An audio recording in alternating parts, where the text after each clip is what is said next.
What's good out there, Liquid Trucking? Welcome into the Liquid Trucking Podcast for episode 58. I'm your host, Marcus. Thanks for being here today. We always appreciate the clicks. You guys know that. Today's episode was actually even supposed to be more jam-packed with things than what it is, but I'll be honest with you, we ran out of time, and that's why this intro is actually going to be kind of short. It was a really good response. I have to say thank you to all you drivers. We ended up with a ton of responses when I asked about your guys' New Year's resolutions.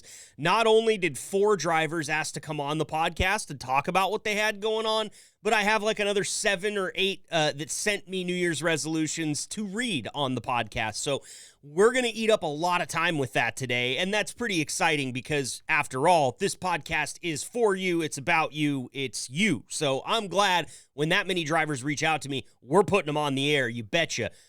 So there was going to be an extra segment today, but I want to just give you guys full disclosure. We're going to save it a little bit because I did tease it, I think back in maybe the Christmas episode or possibly last week's episode. I can't remember.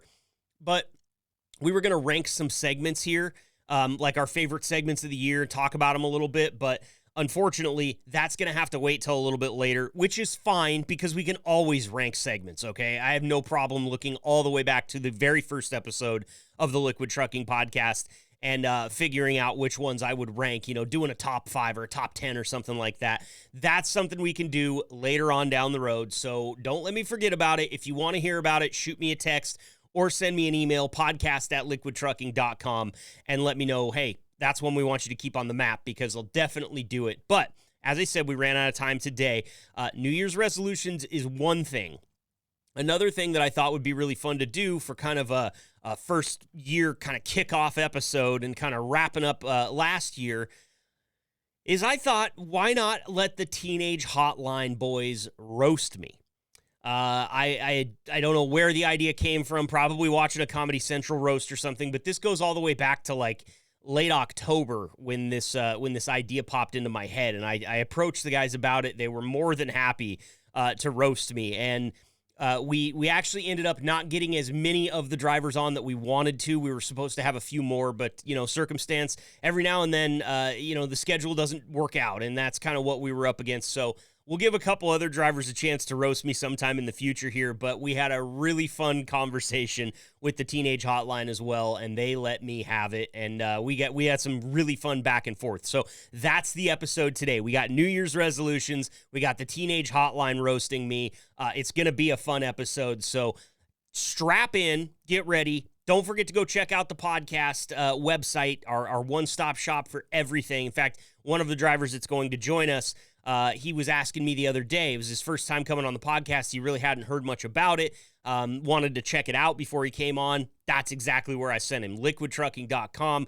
Click the link at the top of the page. It says learn more about our podcast, and you've got every single episode and all the information that you need. So be sure to use that as a resource. I know a lot of you guys already do, and we appreciate you checking that out. Okay. Let's get to it. I think the way we're going to do this is do a couple of New Year's resolutions, then we'll have the Teenage Hotline roast me, then we'll do a couple more, and we'll wrap it up by reading the rest of them that got sent in. So, enjoy this. This is going to be a fun episode. Welcome to the gold standard of podcasts for the gold standard of drivers. This is the Liquid Trucking Podcast with your host, Marcus Bridges.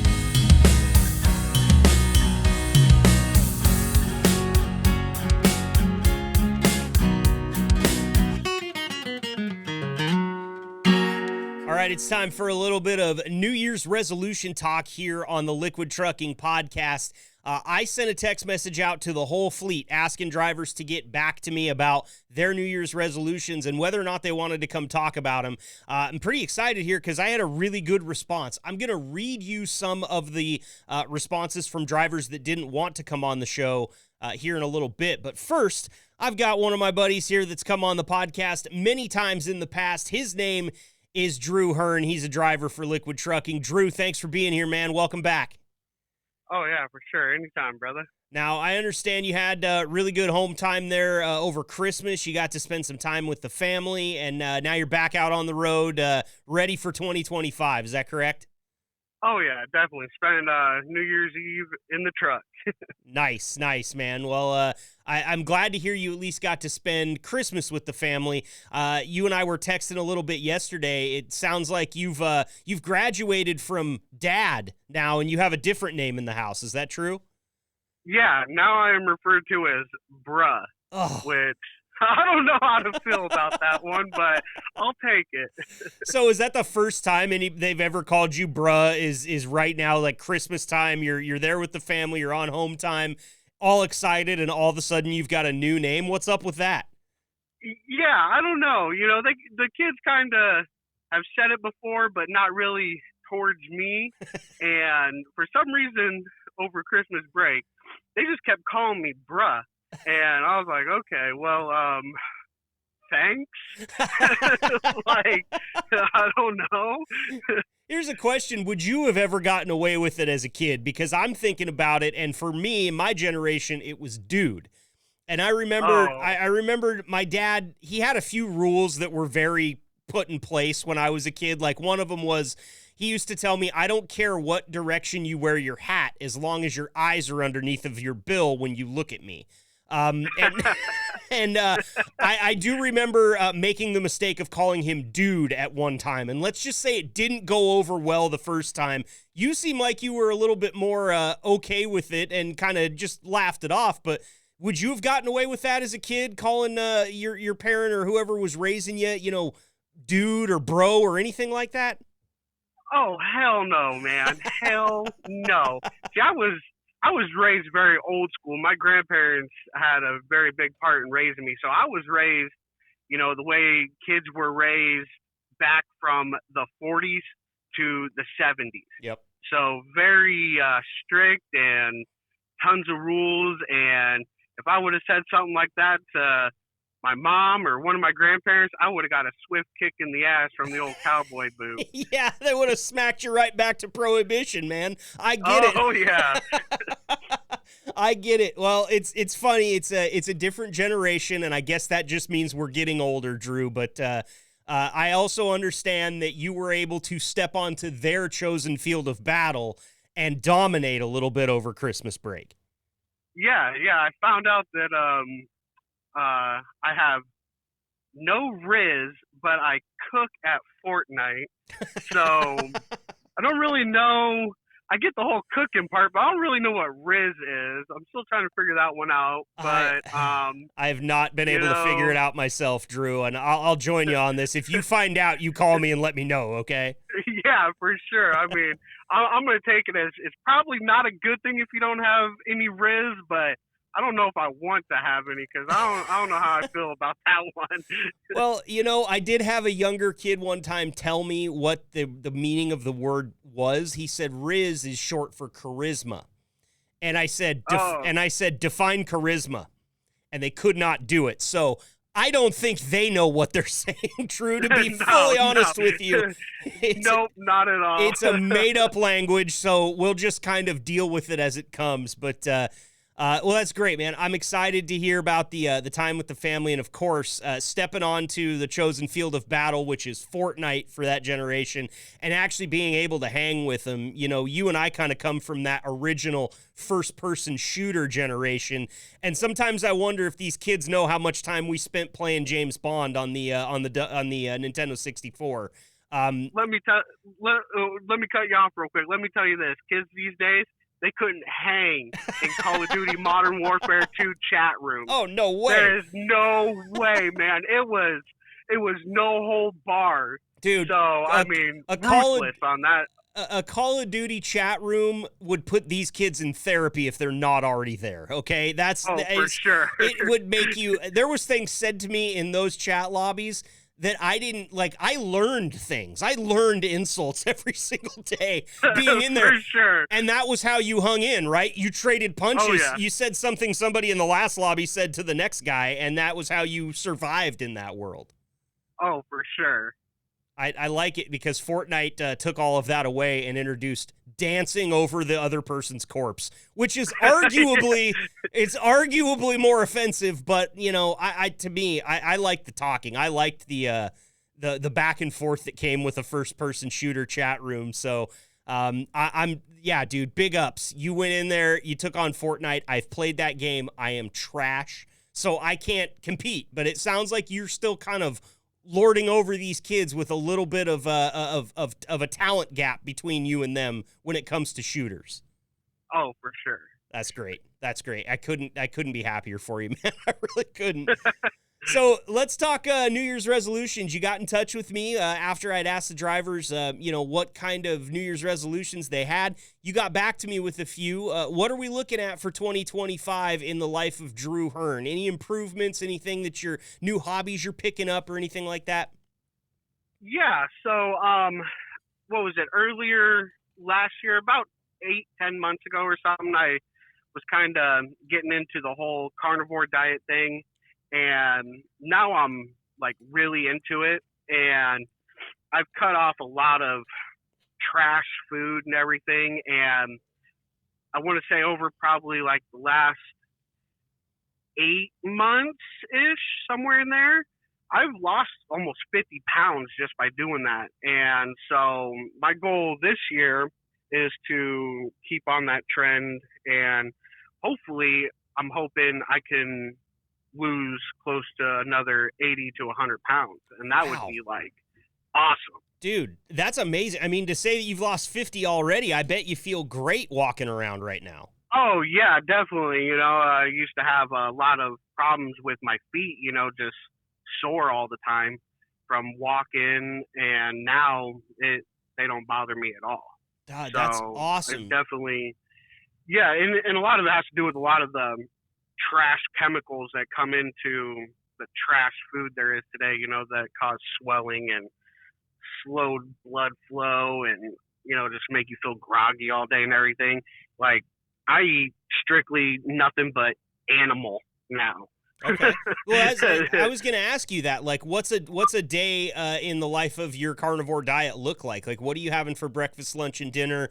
Are you consolidating meals and only eating a couple times a day? Do you have like a lot of meals throughout the day, little ones? How are you going about it, just for drivers that might be out there wondering and thinking, hey, I might want to take a crack at this?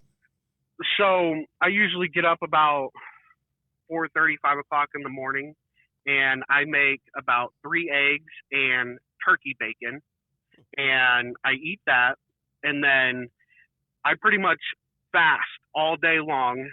I drink water, tea, and Gatorade a little bit for some electrolytes. Mm-hmm. And then I usually don't eat dinner until like 8, 9 o'clock at night, and I'm eating a steak and 4 eggs. And then I'll eat some fruit for treat it as like a snack because it has natural sugars in it. So instead of eating, candy or chocolate or something like that, I'll eat some fruit to satisfy that sweetness craving that you get. And that is like my meal every day. That's all I do.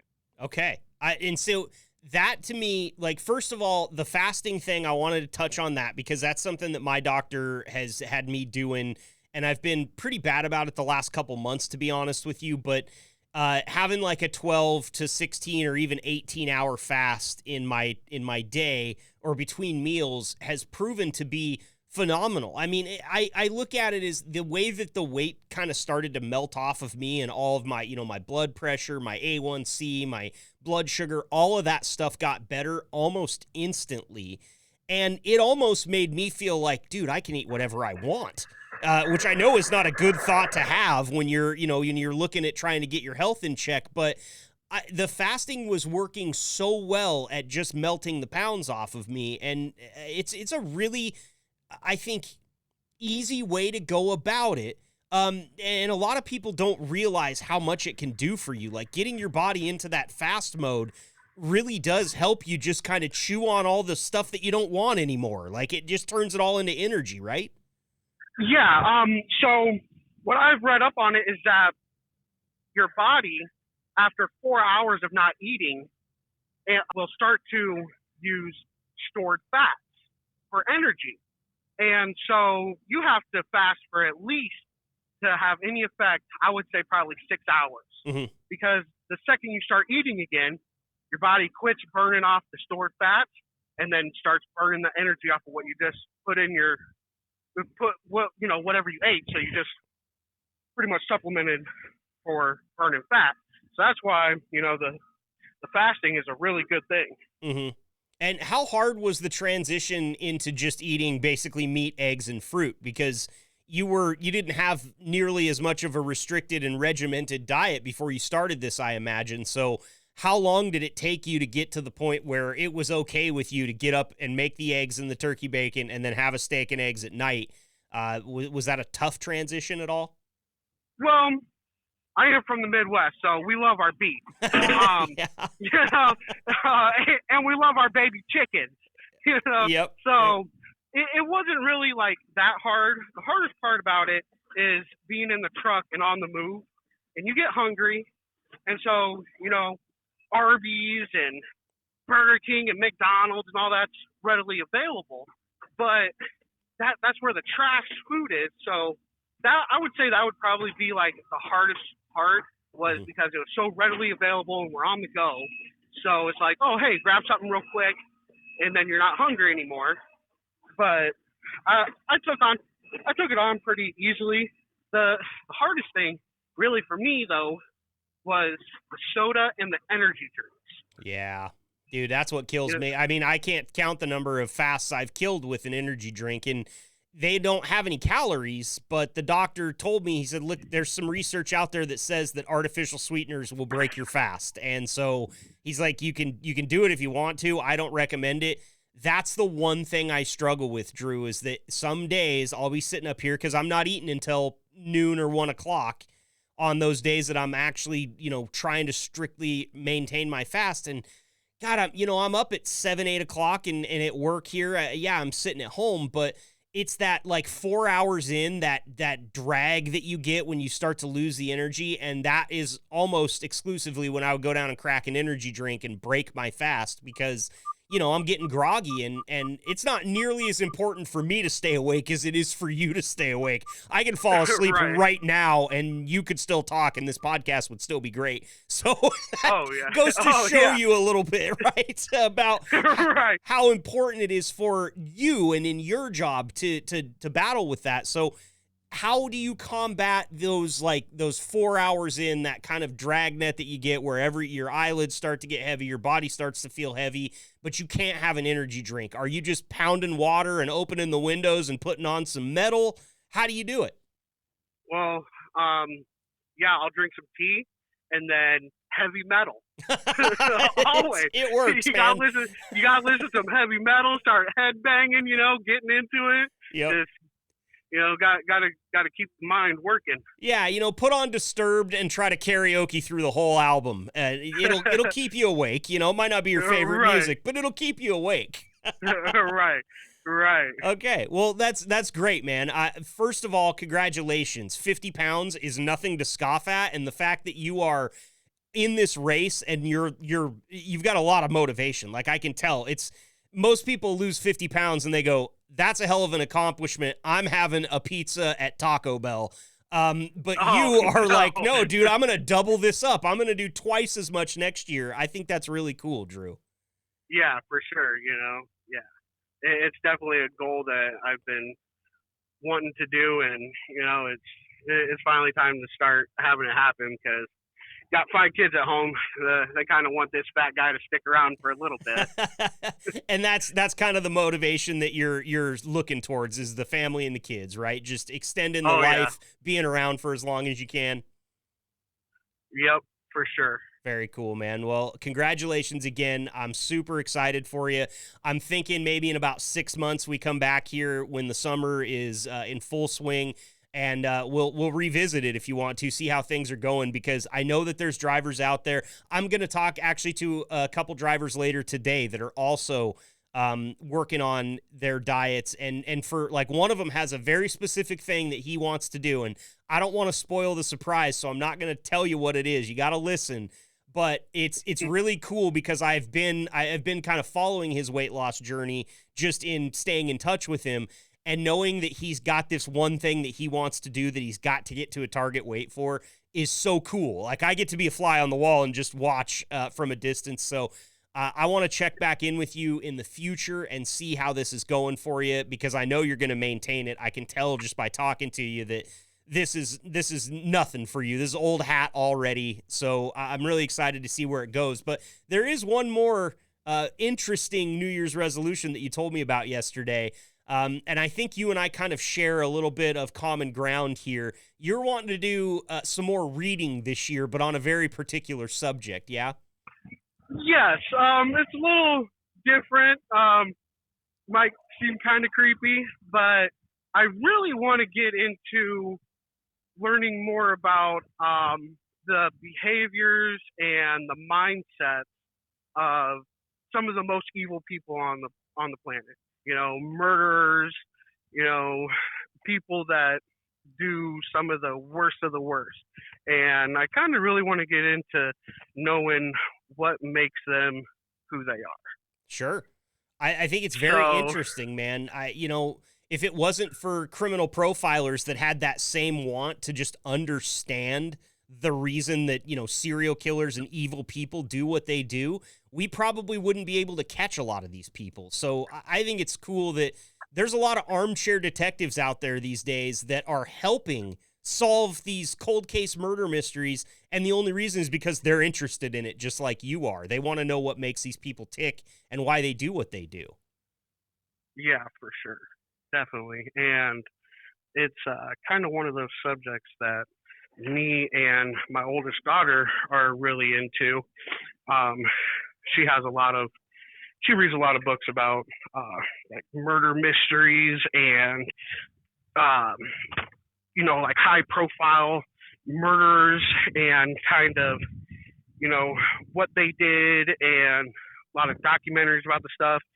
So I think that once I start getting into it a little bit, she might kind of do the same, because that's one of her things too. She actually gave me a book for Christmas, and it is called The Invention of Murder, I believe. And I haven't got to start reading it yet, but it looks pretty cool. So I'm kind of excited about that. With a title like that, just put it on your dashboard, and I'd guess nobody will mess with you at the truck stop or the weigh station or anything like that again. You've got a book called The Invention of Murder just sitting on your dash, right? That's got to be a little intimidating, regardless of what's actually in that book. Oh yeah, for sure. And if not that, you can go ahead and ask my wife. I got a resting bitch face, so just looking at me, people are kind of like, yeah, I'm not going to mess with that guy. Yeah, that guy's, I just watched that guy eat steak and eggs for 3 dinners in a row. I'm not screwing with him, all right? This dude's 5 a savage. dinners in a row, bro. 5. Yeah, I just watched him eat 5 steak dinners in a row and cook 13, 14-year-olds on Fortnite. I'm not messing with this dude. Right, for sure. Well, dude, I got a book suggestion for you. When I was in college at University of Oregon, my very first year, I saw the course listing, because they would give you like a phone book every single term, and that phone book had every single course that they offered, and I wasn't really privy to the way that they listed these courses. I didn't know what the difference between a 100 level course was and a 500 level course was. For those of you that didn't go to University of Oregon, the difference was 100 level freshman, 200 sophomore, 300 junior, 400 senior. Level 500 was grad student classes, and I signed up for one of those my freshman year, my very first term, because I was very interested in it. The class was called Crime and Punishment, and it was basically a reading and discussion group for people that were going to get into criminal law, whether it be defense or prosecution or whatever the case may be. And we looked at all of these cold cases, and we looked at all of the some of these solved cases, and we basically had to read a novel a week. So it was like 500, 600 pages a week, and then we'd have 3 classes where we'd just sit there and argue about it. It was so much fun. I failed the class miserably because I did not have the time my freshman year, first year in the dorms, to read 500 pages a day or a week, plus all of the other shit I had going on. I mean, come on, I'm a freshman in college. I got parties to go to, right? Right, But sure. it totally nurtured this love for true crime and this love for cold case files and things like that. And one book that I did actually get through in that class was called hang on here, In Cold Blood by Truman Capote. It's one of the most famous true crime novels, and probably one of the first true crime novels that actually followed a real story.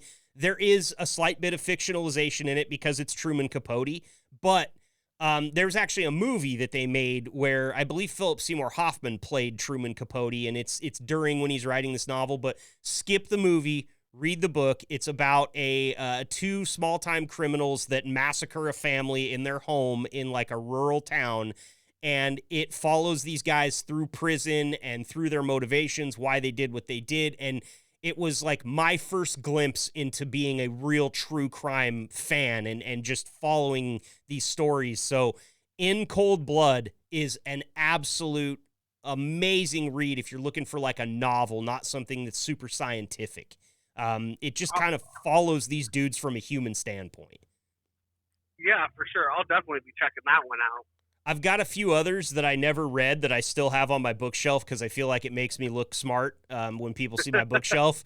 But you telling me about your New Year's resolution is making me want to pull a couple of those off the shelf and give them another look through, to be honest with you. Well, here's another reason why I'm choosing reading is because, with all the noise that goes on with social media and, and all that kind of stuff, I just really want to cancel a lot of that out and really just focus on something that I used to love to do, because I used to read a lot. And so I think that would, really help get reading something about something I'm interested in. And since I'm interested in it, it might help cancel out some of that extra noise. Yeah. Absolutely, man. And, another thing that you told me when we were texting back and forth is that you just wanted to kind of work on being calmer and just having a better demeanor and not being mad at things. I think canceling out social media is a huge part of that, because you can't count the number of times you open up your social media during the day and the first thing you see pisses you off. Like you don't even get down the page before you're pissed off. And it's like, why do we do this to ourselves? I keep coming back to this well, Right. I can't tell you how many times I've canceled all my social media, but I end up right back up on it. Yep. Just for that same thing right there. Just get mad and cancel it all, and 2 days later I'm back on. Yeah, dude. It's a little bit of an addiction in that, right? For sure. But I think it's really cool that you are you're policing yourself and you're focusing on it. And the goals that you've set here, the resolutions that you've made, they're all very, they're personally focused on making yourself a better person, a better dad, a better truck driver, you name it, man. And I just am really thankful that you came on here to share this with us today, especially, weight loss goals, just making yourself into a better person. A lot of times it's tough to talk about, but I appreciate the openness, man. And of course, always love having you on the show. Oh, yeah, for sure. And I ain't got no problem talking about that. Hey, I'm a fat guy, man. I love food. So, but I got to kind of get back to where I used to be, because before I was driving a truck, I floated between 160 and 180 lean. And I've put on some weight since driving a truck. So it's time to get back to, fighting that weight, lean stage. Yeah, get back to fighting weight. Yeah, if I can hit a solid 200, I'll be fine with that. Perfect, man. Well, we will check back in with you in the future, see how things are going for sure. We'll have you on the show, I'm sure, multiple times between now and then, but it's always good to talk to you. Before I let you go, anything you want to say to anybody that might be listening? Hey, just stay safe out there. It is wintertime, really think about, the weather when you're out driving, and if you're not sure about it or start feeling your heart racing a little bit, pull over. Ain't no load worth your life whatsoever. Well said there from Liquid driver Drew Hearn. You be safe out there too, Drew. We'll be in touch, okay? All right. Thanks, Marcus.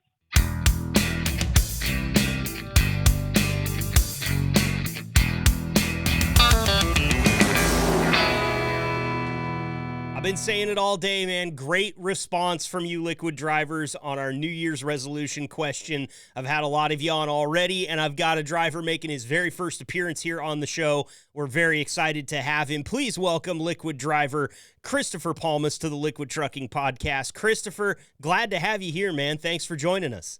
Glad to be here.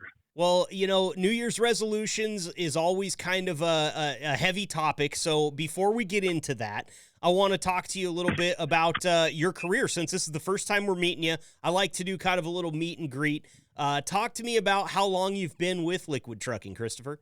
Well, it'll be like 90 days on the 14th of January. So. Okay, so pretty new to the company still. And have you been driving, long haul before that? I had about 15 months of experience with 8 months at USA Trucking and then about 7 months at Crawford out of Des Moines, Iowa. Those were both long haul. Okay. So you're still, relatively new in your trucking career, still just in like kind of the second or third year there. Are you liking it so far? Something you feel like is going to be, your new career path? I do. I like it a lot. I wanted to do this when I was a little guy, and just made the move from being an automotive technician to trucking. Very cool. I'm real happy with it. Yeah. Very cool. And I guess being an automotive technician also gives you some skills that you can apply to this job too. The engines might not be the same ones that you're running, but you still probably know your way around a diesel a little bit, having all that experience in automotive tech. I do, yes, and I'm usually the guy that's always hanging out in the shop and asking questions, learning about them. Very cool. Fun. Very cool. Well, I know from the people that we've talked to on this podcast that the shop loves a guy like you that can fix it himself. So I would look forward to some attaboys and some pat on the backs there when you keep a project out of their hands, because I know they're busy in the shop. But well, cool, Christopher. I appreciate a little bit of background on you. You got back in touch with me when I asked about your New Year's resolution, and you had a similar goal, which I've talked to a lot of drivers that have a very similar goal as you. The first one, which was you're getting all into your health and fitness this year. Can you talk to me a little bit about the goals that you're setting for yourself as far as health and fitness are concerned? Sure. Just to do something every day, at very least deep stretching and some isometrics. I do have a workout band tied off to the where the TV mount is. That's what I use that for. I've got a couple of kettlebells, a couple other gadgets that I use. So, I'm just I used to be pretty into working out many years ago when I was younger, and I'm already starting to feel a heck of a lot better and stronger. Hopefully that answers. Yeah, absolutely it does, man. And I love hearing about the techniques, because that was going to be my next question. A lot of drivers are looking to be in better shape. They're looking to lose weight, feel better, like you said. And I'm glad that you brought up the isometric band and the kettlebells, because those are two things that you can put in the truck that don't take up a lot of room, and they're super effective for doing what you're talking about. Absolutely. And how long have you been running with those things on board, Christopher? Oh, I'd say about a month now. Okay, so you're committed, man. I feel like the month threshold is kind of that, am I actually going to follow through with it? If you've had it for a month and you're doing it for a month, I feel like you can kind of look yourself in the mirror and say, I've committed to this. You're feeling committed at this point. Oh, yeah, for sure. And I mean, feeling the benefits from it, the added strength and agility and, toned up, and, things are easier when you have, the strength to do it and the physical fitness level. It helps with the job too. Absolutely. And are you mostly doing your stretching and your small workouts that you do with the kettlebells and the bands? Is that mostly when you're on your reset, or is it something that you try to get in every single night? You said you want to do something every day. I'm curious about how you work it into your schedule, because listen, we all know you truck drivers, the schedule can be a bit volatile at times. So how do you discipline yourself and make sure that you get it in? Well, I mean, since it's one of those things, like it's hard. It can be difficult to start something new, especially something like that, because so many people are like, hey, I want to work out, and, I should and all that. I should eat better, whatever. But, once you get past that beginning, or at least for me, it almost turns into like an addiction, a craving. So like when I'm at the gas or at the fuel island, I'll be like doing calf stretches on the stairs and grabbing onto the mirror and stretching myself out or whatever, the mirror handle, or using the curb thing there to, whatever, just doing some just different stretches and stuff like that. I also use the parts of the inside of the truck, like to find creative ways to, stretch myself out. Yeah. That's cool, man. I love that you're doing it at the fuel island because everybody knows it doesn't take a short amount of time to fuel up the trucks you guys are driving. So you might as well make that time useful, right? Right. And then also at night when I'm laying in bed, and then in the morning as well, I typically like to work out in the morning. And if I have enough energy, I'll do like a split routine and hit it again later sometime, like maybe during a DOT 30. And it's always healthy to go, at least go out on a walk or something, Yep. Because we're just riding around in these things all day. Yep, absolutely, man. Well, I love it. Well, thanks for sharing that with us. That's really cool, and I hope that the goals continue to be fruitful for you, and we'll get to check back in with you maybe in like 6 months or so and just see how the journey is going for you on that. You also talked to me about something that's very near and dear to your heart here. You told me you're a very spiritual person, and you want to deepen your relationship with God this year. Talk to me a little bit about that, because I know it's very important to you. Sure. Well, I mean, I've probably, like a lot of other people, I've had a pretty dysfunctional life and had a, dysfunctional lifestyle that goes along with that, I guess, or whatever. And I have been going through quite a dark period for quite a long time. I wasn't employed, and I was honestly just smoking a lot of pot. So something happened that caused me to really understand what it means to let go and to let God, because I've heard people say that before, and really got schooled on that because my wife was to the point where she wanted to divorce me. Things weren't going well, and I finally gave it up to God. I would say, it's like, God, just take this from me. I don't. It's just a big stressor, continual stressor. So when that happened, and I actually somehow by His grace was able to let it go, it was almost like this huge burden was lifted off my shoulders. And I'm kind of sitting there thinking to myself, well, what am I going to do now? And then I thought, well, I wanted to be a truck driver or a pilot or a U.S. Marshal or policeman or something when I was a kid. So trucking seemed like the easiest one to get into. Got online, got a hold of 160 Driving Academy, ended up getting in there and a couple of years back or whatever, and got through there and got with USA Truck. So but I credit God for any good thing. He gets all the honor, glory, and praise. All I simply had to do was just kind of be like, here's all my junk, Lord. Just I don't know what to do. I'm lost. I'm confused. I'm spinning out here, and I've just been laying around, smoking weed and procrastinating, wanting to do stuff, but never actually getting there. So I'm just really grateful that I had that opportunity, and when I did, that when that stuff lifted off of me, it seems like I sort of was in my right mind after that, right? And I just noticed how God has been instrumental in helping me with my addiction and with anything. I mean, anything and everything. So I'm just, since I owe it all to Him, I think and He's the one that created me. So He wants all good things for me. It's like, I mean, why would a person not go after that? Why would you not seek the kingdom first? Sure. And then all things will be added, as it says in Matthew 6:33. Oh goodness. Just experiencing those benefits, and it that doesn't come without trials and without hardships, and hardships are the pathway to peace. I wake up and sometimes want to quit. It's kind of a tough job. I get frustrated at this old ELD thing that we have in here, but you're not the only one.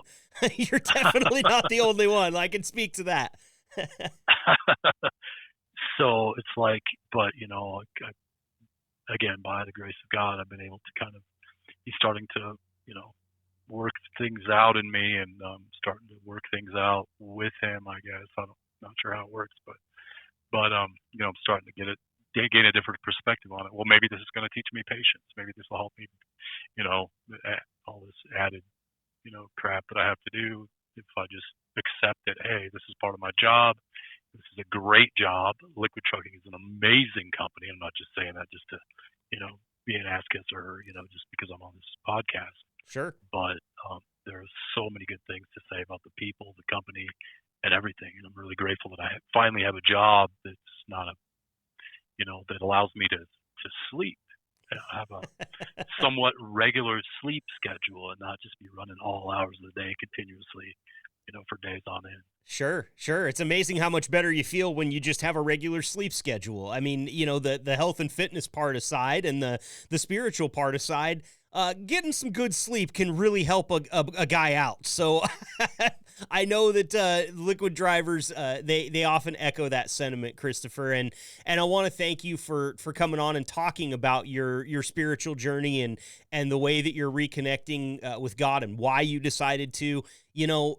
We know on this podcast that not everybody out there is a practicing religious person, or not everybody's spiritual, but there are drivers that definitely are, and we want to make sure and open our doors to everybody that wants to talk about their struggle, their fight, and what they're going through. And I think it's awesome, Christopher, to hear your story about how things were in a bad spot for you, and we fast forward just a couple of years, and here you are at Liquid Trucking, making your first appearance on the Liquid Trucking podcast. Things are good, and they're only going to get better, man. And I just really appreciate you taking the time. I know you're on a 30 right now. You parked. You're taking time out of your day to come on here and talk to us about this stuff. And as with all the drivers, I tell them it really means a lot. And thank you for coming on to talk about such a personal thing on your very first appearance. Oh, no. Thank you for having me on. I really appreciate the opportunity. And, maybe look forward to future podcasts. It'll be interesting to go back and hear this and be like, think, hey, what could I have said differently, or what else could I have, but it's cool. First time, give myself some grace. I'm usually too hard on myself. Hey, we all are, man. We all are, and that's okay. That's just how we get better. And take it from me, I've been doing this going on 20 years now. You did fine on your first go, man. I'm proud of you. So I really appreciate it. There's one thing, Christopher, that I like to do for drivers too when I'm about to let them go.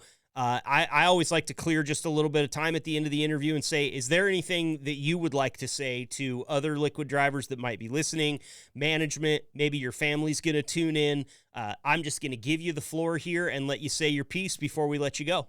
Okay, we'll go in that order, I guess. Other liquid drivers. Well, I just think that I would really, if you're thinking about quitting, I would say don't give up. This is such a good company from, my perspective. It's, there's nothing bad about it that I can think of except for the ELDs, And there's going to be an ELD at your next job too. Don't forget that. Right. But I was a little spoiled on this other one that was real simple starting out. But anyway, I guess they're thinking about getting new ones or something. But we're talking about it. I'm not sure. But anyway, so yeah, I would say that in those times when you really want to be like, screw this, I'm done. I would just reach out to someone, or reach out to God and be like, hey, can you help me with this? Give me the strength to get through this, or whatever it is, or the wisdom to figure this out, or because it really is a huge blessing, to be employed at this amazing company. Anyway, that's probably about it for that. And then the management, I've been treated with exceptional kindness and generosity and understanding, and I don't know what else to say. Just been treated really good by everyone there. Dave and Cole, Bo, and the guys at the shop, and Gabe, and haven't had a chance to meet Roger, but I'd like to. Oh, Roger's great. That'll be a good day for you, man. He's fun. Yeah, man, he seems like a really, really super cool, humble guy. And Rick, gotta give a shout out to Rick, my trainer, man. He is awesome. We talk all the time, and And then Scott, of course, I'm going to mention him. The guys I train with, we talk every day. We just got off the phone right before I started this thing, or we started the podcast. But and then family, just really grateful to have an awesome mom and dad and beautiful wife and son, and sister, and all the other extended family that I got. And they're happy to see me doing good too. So awesome, Christopher. Well, thank you so much, man. Really appreciate that. Very well said there at the end. I like the way that you went down the list and you hit everybody there, and we just appreciate the time, man. Want you to stay safe out there. Good luck on your health and fitness journey and also on your spiritual journey. We'll get you back in here sometime within the next few months, check in on things and see how they're going, okay? Right on. Can I add one last thing? I Yes. was just thinking through my head. Yes. I miss James, my dispatcher. Oh, gotta Shout thank out your to James, dispatcher, man. That's a brother relationship right there. Yep. He's a good dude. Yep. Awesome. Well, thanks for shouting him out on the show, Christopher. Thanks for coming on and sharing your time. We'll be in touch, okay? All right. Sounds good.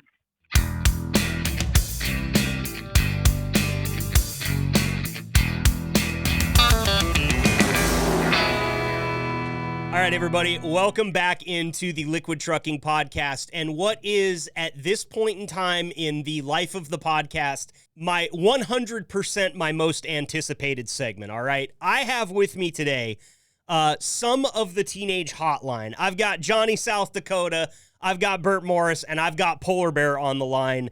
And we were actually supposed to have a couple other guys, and you could hear them. They're already sharpening their claws. They're getting ready for this. Today is the Teenage Hotline's roast of me, the host of the Liquid Trucking Podcast. I am looking forward to this so much. Polar Bear, Johnny, and Bert, I gave you guys a few paragraphs of information about myself a few weeks ago and just let you go with it. Polar Bear, I'm going to start with you. I know that this is a little bit out of your comfort zone. Are you ready to roast me? Are you set up and ready to throw some punches today? Well, I am Marcus. I got on my big boy pants, but I want to make sure you got on yours because I'm not going to hold back. Okay. I don't know you very well, but I'm going to treat you as a friend I've known forever. Which means the worst jokes possible, right? I'm deep. I'm digging as deep as I can. I'll just put it that way. Perfect. He knows how to dig deep. Does he? Any elaboration on that, or are you just going to leave it there? We'll just leave it there. No. Okay. They know I'm afraid of water, so I don't get in water. That's what he means by it. Hold on. How are you even a polar bear? Well, He walks around on those ice chunks. Just keep it out of the water. I tiptoe. How All about, right, let's start this because it's going against me now. well, real quick, I want to talk to Bert here. Bert, did you have fun preparing for this? Did you put much work into it? I know Polar Bear's been doing homework. He's been watching roasts. He's ready to go. Are you serious? Yeah. No, I didn't. I thought of a couple jokes and stuff, you know. I got a couple things, but no, I didn't really prepare for it. I've had a bunch of stuff going on with me, kind of like another member that ain't here, but I'm here. Perfect. Well, we appreciate you being here, and I'm looking forward to what you came up with. We were expecting Matt Cleach today. He had some circumstances that prevented him from being on the call with us, and we were also looking for maybe Yoder to join us, and also Jason might have jumped on, but circumstances kept those guys out of our hands today, so we got who we could get with these three gentlemen. Finally here, I want to go to you, Johnny South Dakota. How was the preparation for this? Were you nervous at all? Or was it just so much information about me that you just had nothing but jokes all day? Couldn't really come up with anything real good offhand, so I'm just going to wing this. Okay. Well, I like that too, because sometimes that's where the best jokes come out of, is just winging it, right? Winging it. Sometimes. Absolutely. All right, fellas. Well, out of the three of you, are there any of you that want to go first? I'll start it off. Okay, I kind of expected I'm nominating. Okay. Yeah. All right, Polar Bear. It is the Teenage Hotline roast of Marcus. Take it away, Polar Bear. Well, like I said, Marcus, I don't know you real well, but what I do know of you and I, we kind of have something in common. We both like the NFL.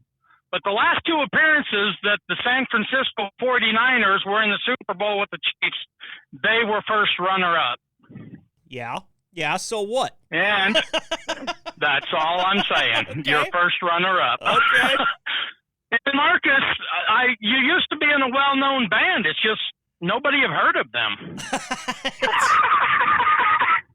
Green Day. We were my mom's Well-known favorite. band with the number one fan was your mom, I suppose. Yeah.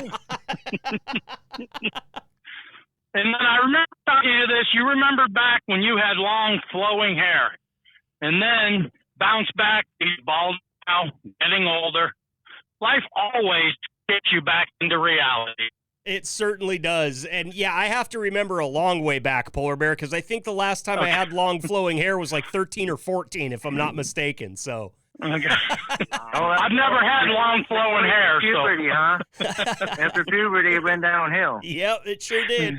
Went the wrong way. Yep. But then on another note, I would love to see Bert play hide and seek in a Milo field. And Cleach, he stood up one day and said, "Man, I'm a stud." I said, "Yeah, you need to look in a different mirror." Yoder don't play hopscotch because that one square catches him.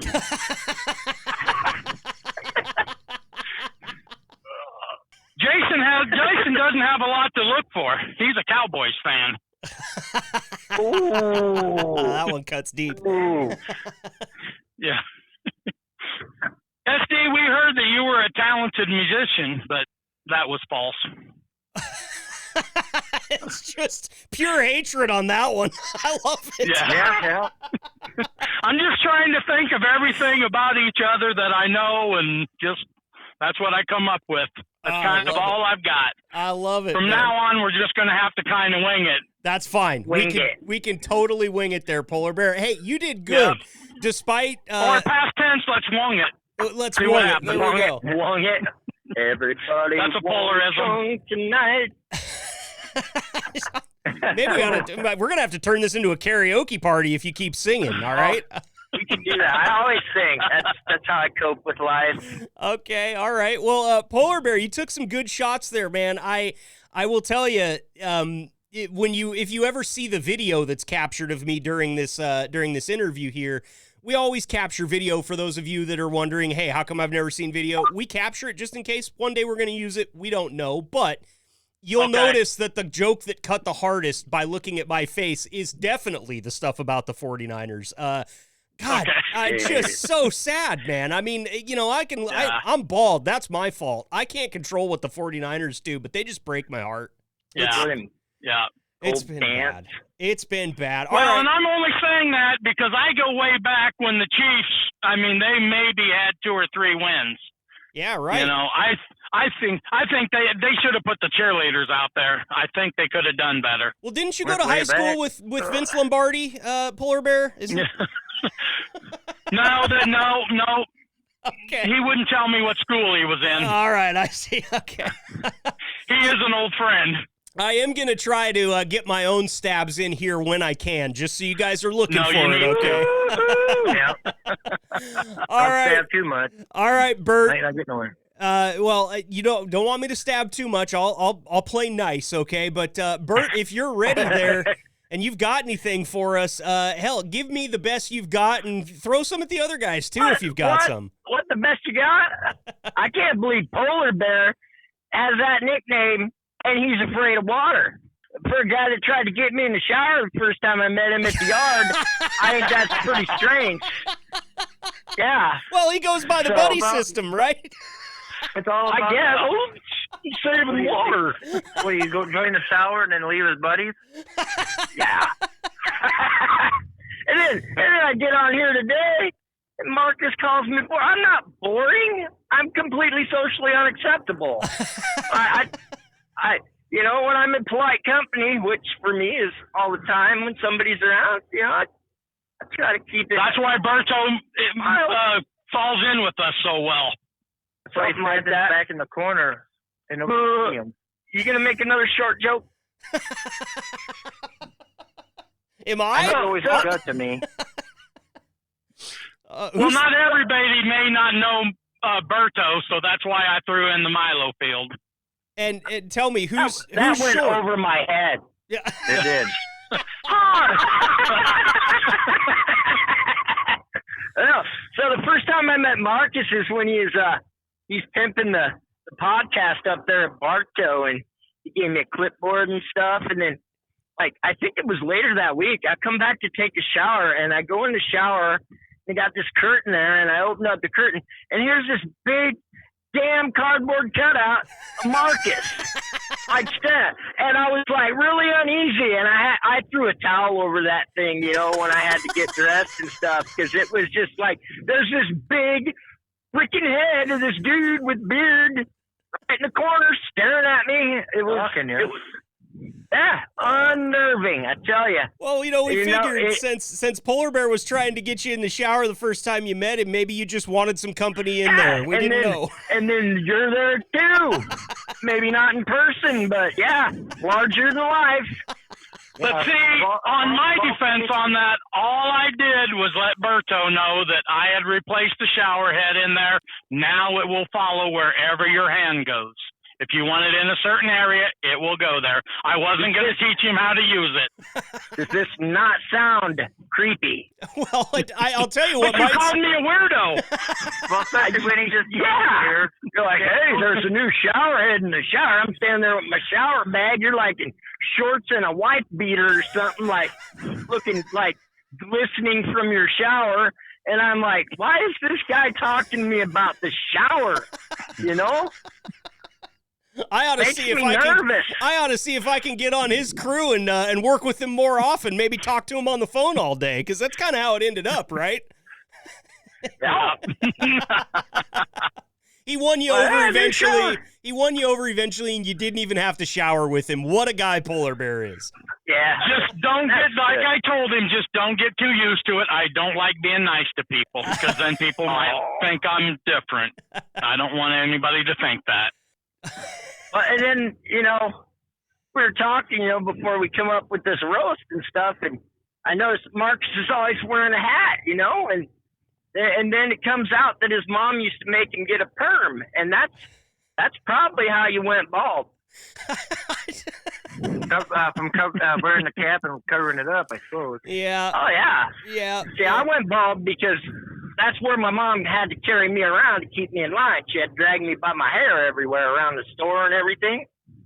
I just think the reason that his mom gave him perms all the time is he wanted a girl. She wanted a girl. And you wanted a girl? Come on. Curly Sue! Well... Curly Sue, old Marcus, you will do. Curly Sue. If she only knew, she could have given birth to the sexiest bearded woman you guys have ever seen, man. That's exactly it. And you missed your calling, being the bearded woman. I sure did, Judging man. from the big head in the bathroom there at Bartow, it's pretty sexy. I just would like to know how big his legs are to hold up that big head. Looks like two toothpicks and an orange, buddy. It's like one of them bobblehead dolls. You got this really short little body. Yeah. Big head. Yeah, think of me like a baseball mascot. Yourself, Bert? So, do you walk with a cane? Because there's a lot of wind up there. Does it try to blow you over? I'm not that tall. I'm not. I'm in the same boat as Bert, man. That wind doesn't. It's over my head all day long, buddy. Wind goes towards your knees also. It don't matter how tall you are. The wind will get you. Now I feel bad for conspiring against you, you know, these past couple of weeks, because you're vertically challenged too, and follically challenged. We got a lot against us. He's not as vertically challenged as you, Bert, though. Yeah. Don't make me get out my step stool and kick your butt, Johnny. Berto's hair went all to his chin, though. Well, I can, yeah, I outgrew mine. That's what I tell everybody. My hair's about 5'7", and I'm 5'9", so I guess it didn't quite get up there. See?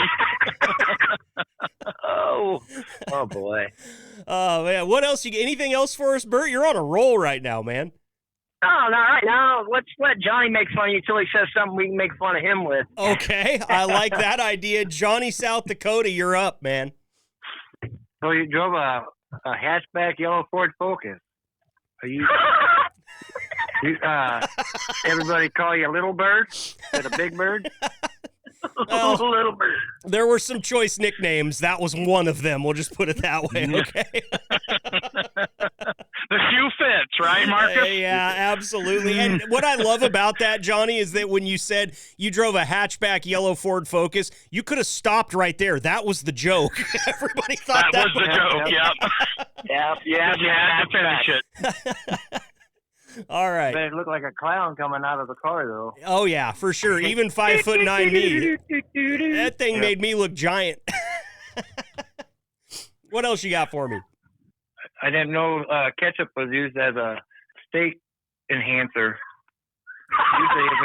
Usually if a steak's cooked good, you don't need no enhancement. Yeah, it's true, man. I put that in there, and I was worried that one of you guys was going to bring it up, but I was, until my young high school years, I was a ketchup on steak kid, and, I kick myself every day for it, fellas. I really do. Mm-hmm. Was it more ketchup than steak?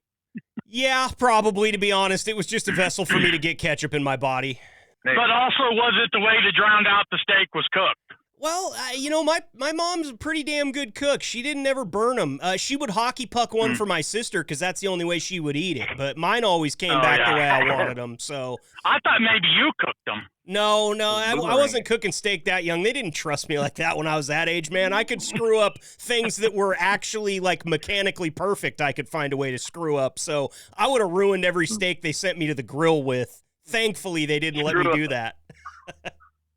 Screw up a piece of toast, huh? Yeah, man, I could burn water at that age for sure. I was just going to say that. He burnt water and they kicked him out of the kitchen. Oh, man. See, that brings up another thing that, was in my mind when I was in the bathroom at Bartow is that, you're a guy that goes to a strip club for the steak, but not the titties. And I'm just not sure how to take someone like that. Well, that someone would probably also put ketchup on said strip club steak, right? So it fits me perfect. I'm fitting in that mold, Bert. And I got to get back to this. You've had so much private time with me in the bathroom there at Bartow. I feel like we know each other better than what you're letting on at this point, Bert. At this time, in my mind, it's probably more than I've spent with Polar Bear while trying to get away from Polar Bear in the bathroom. I sure am glad that somebody else took my place in the bathroom. Thanks, Marcus. No problem, man. I'll get one of those for your house, too, if you want it, Bert, so that you can feel at home all the time. I'll put some Christmas lights on it, put it out in the front yard. Yeah, that's better than putting a target on it and putting it in the backyard, I guess. No. But at least he can color it and make it look like the clown you were getting out of that Pinto.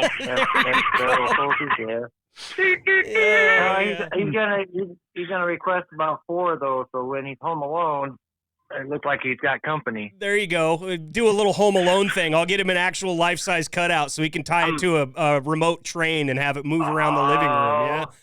Yeah. If I had 4 of those, I could make a blanket for it and sit in there all day, and you could look at all sides of me.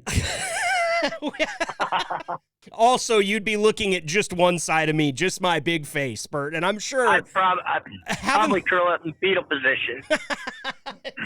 Well, at least that wouldn't take up but very much room, right? That's the best side of you. Yeah, exactly. And Bert, if you're curled up in the fetal position, we could probably get you under 2 or 3 of them, right? Because I think one will do. I'm just trying for a short joke here. That's all. Kind of get myself into bad positions when I talk here lately. How about it, Johnny? Anything else for us? I didn't want to leave you behind there. We kind of went off on a little tangent. No, you're good. So you mentioned you bowling since you're 23. Is George Costanza your favorite actor?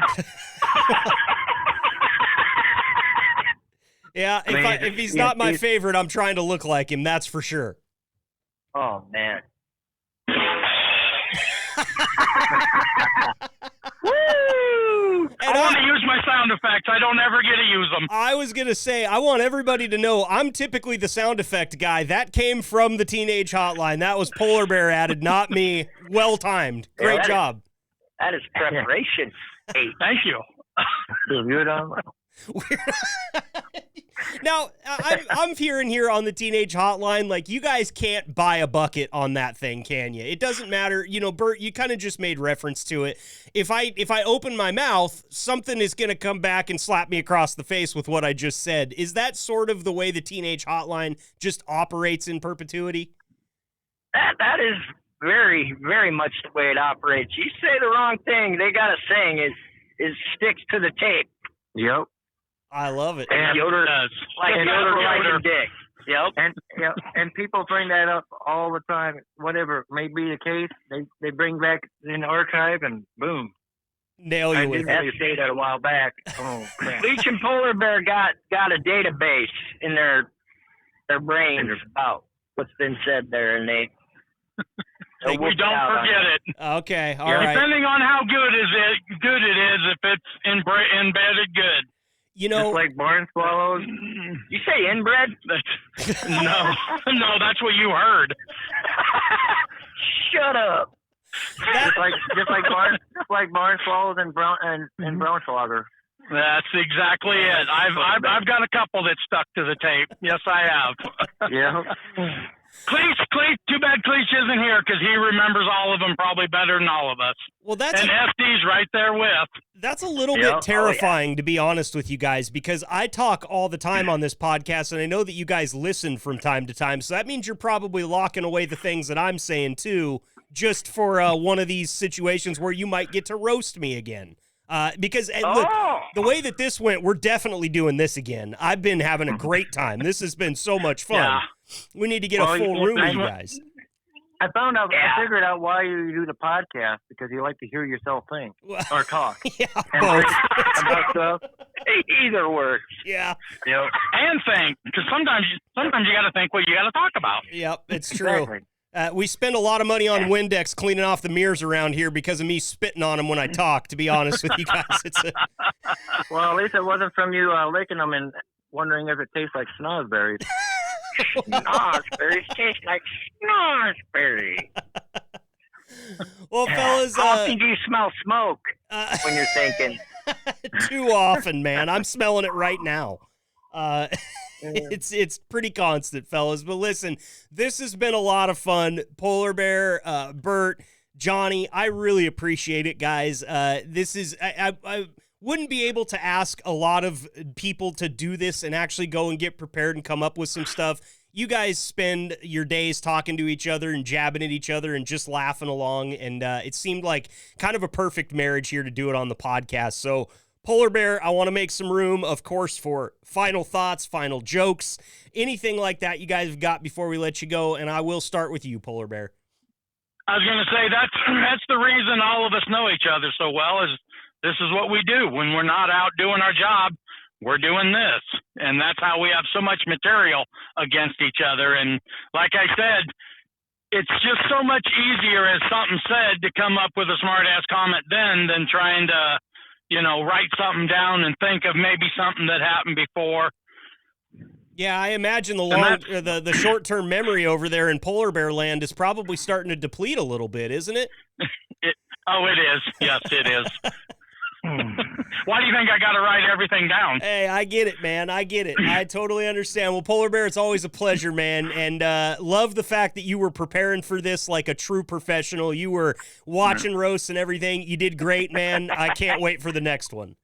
I was going to say, it's not my fault that my memory's not very good. It's all in my genes. I just don't wear them. He's thinking with the wrong head. Yeah, that one deserved a round of applause, actually. You know what? I think I got one of those, too, over here on my button bar. Let's give him a real one. Well, the weird part about it is I can only be one-on-one with somebody to use them. When I'm on a conference call like we are, I can't use them, which is weird. You would think it would be the other way around.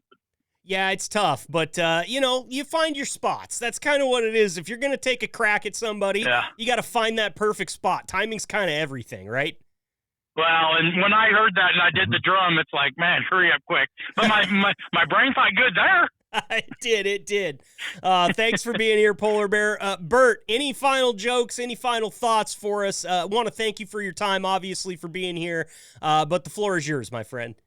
You know, since I got on the Teenage Hotline, I've been able to quit drugs and take up knitting and fire my therapist or the rapist. I don't know which one he was, but yeah, you know, so this is my therapy to be on here with these abusive. You got to get yourself some abusive friends, like Johnny always making fun of, you know, how tall you are or bald or whatever. You know, it's good therapy, and I recommend it for everyone. And I'm going to speak for Johnny. I think he tries to see how many "shut up, Johnnies" he can get out of Berto. Yep, I try that once in a while. You're at what, 4? What's your record? No, 4? I think in an hour?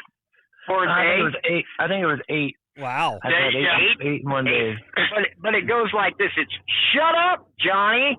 I mean, you really gotta you gotta get into with a zinger. Accentuate. He gets me with a zinger, and then that's the ones that count. The shut ups, they don't count as much. I got you. Well, I think I figured out what we're getting Johnny for Christmas. We're going to get him one of those attendance counters that the people at concerts sit there and click at the gate so that you can keep track of those. Little clicker. Yeah. Polar Bear's gotten a couple, and he's really proud when he gets me. Gets me going like that. Gets me wound up. He's like, "I did it." I did it, because I'll just get a "shut up." Every once in a while, there's a polar bear on the end. I love it. I love it. Johnny, South Dakota, your turn, my friend. Thank you for being here. Any last jokes you want to get in, or any final thoughts for us before we let you get back to it? No, I really don't have no final jokes. I mean, won't be the last joke that I probably tell. Won't be, you know, on this podcast. That's or on the true. Teen Hotline. I can't help myself. Okay, that one was the good. That one was perfect. It's like the little fat kid that keeps taking out of the cookie jar because he gets told not to, but he never gets his hand slapped. Oh man, well you're gonna have to slap Polar Bear's hand because he's gonna be all over the sound effects next time you guys are on the phone. I do when we're close to the shower. Well, now that I know what Berto looks like, when I see him, I usually try to go the other way before he sees me, just in case. Well, Polar Bear has that. He knows him from behind, so. Hey, you enter the shower as strangers and you leave as friends. Yep. That's what they say. I don't want to find out. Like we said, just use the buddy system when you're swimming or showering. Everything should be okay, guys. Listen, Teenage Hotline, the representatives that were here today, thank you so much. For those of you that weren't able to join us, we'll do this again for sure. It was a lot of fun, gentlemen. Yeah. As always, thank you so much for your time. You guys be safe out there. We'll be in touch soon, okay? Thanks, Marcus. And this was very enjoyable. Awesome. Thank you, guys.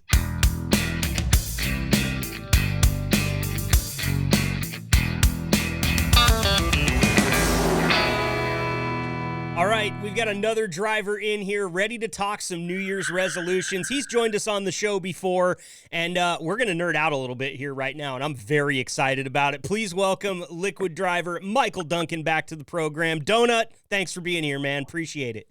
It's always great to be on. Well, it's awesome, man. I feel so lucky, and I just want to say this on the air right now so that all the drivers that do participate know. I feel so lucky to work with this company because of how many of you drivers say that. Like, you enjoy coming on the show, and I'll be honest with you, this show would be terrible if it was just me. So what's on the docket, Mikal, for New Year's? New Year's resolutions, are you a big resolution guy? Something that you are really committed to this year, making some changes in 2025? Usually I just set goals, like, as far as resolutions go. Like, by the end of this year, I want to have, I don't know, this done. I need to have bookshelves, or I got to get, this done, or I want to be able to do this project.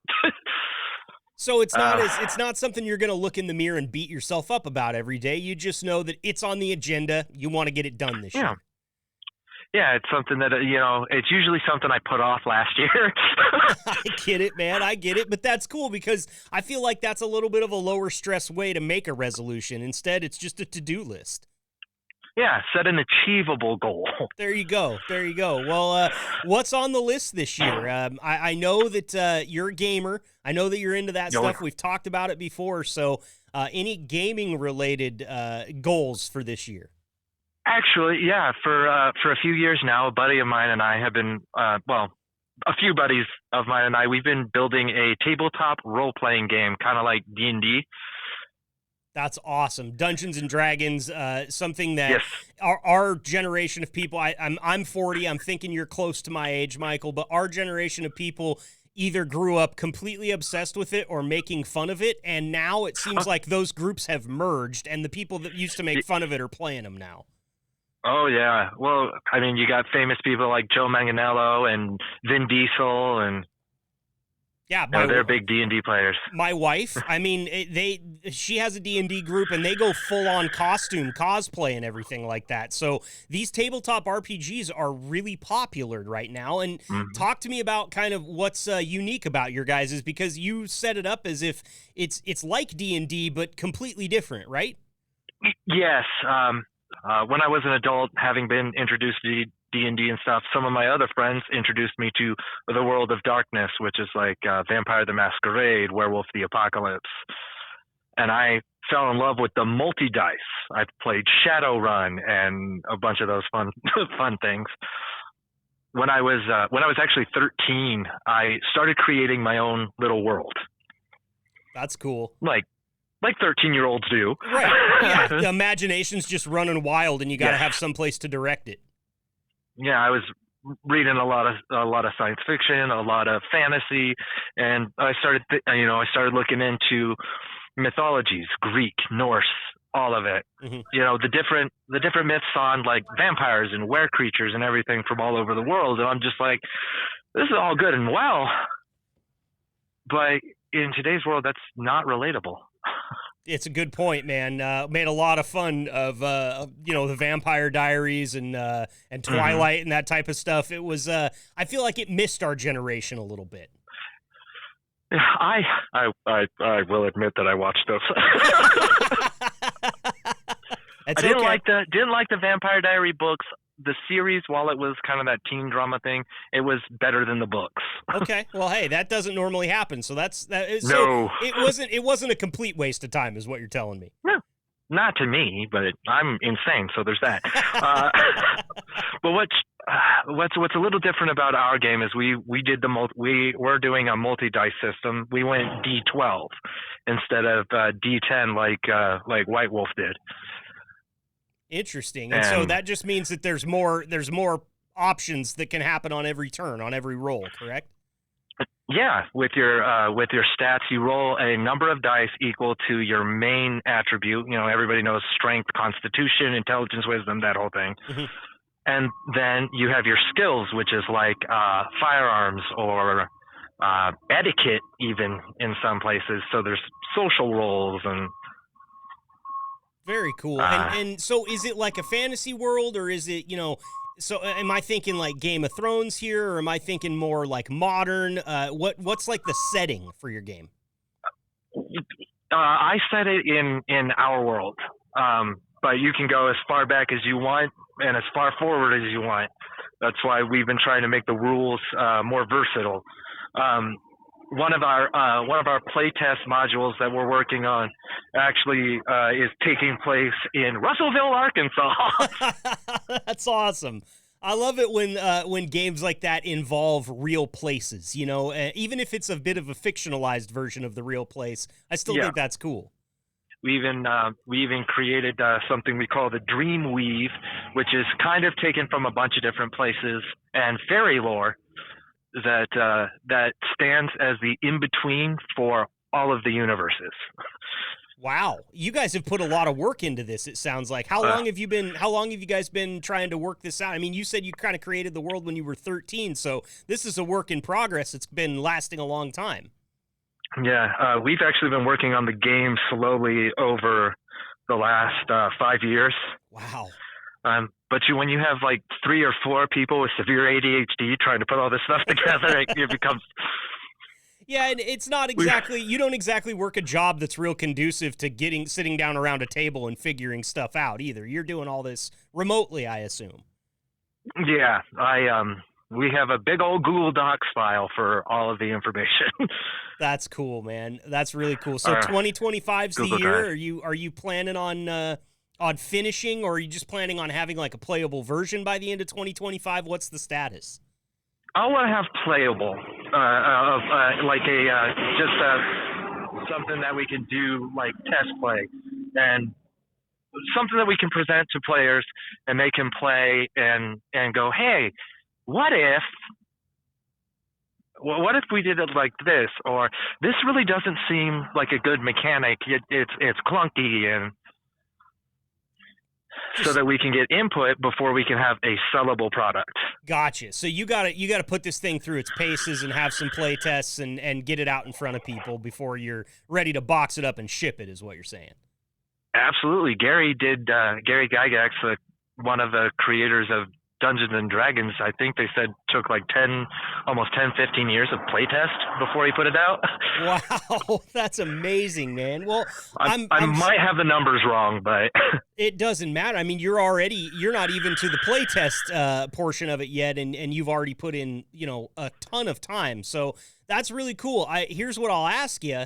Can a player get on that playtest list? Because I've never really gotten into the tabletop RPGs, but I'm seeing how much fun my wife's having, and while I don't know that I'm going to be like full costume guy, I definitely could see myself sitting down and really enjoying one of these. So I'd love to be a playtester. If you want me to help put it through its paces, man, I'll put it in front of my wife and all her friends. It'll be great.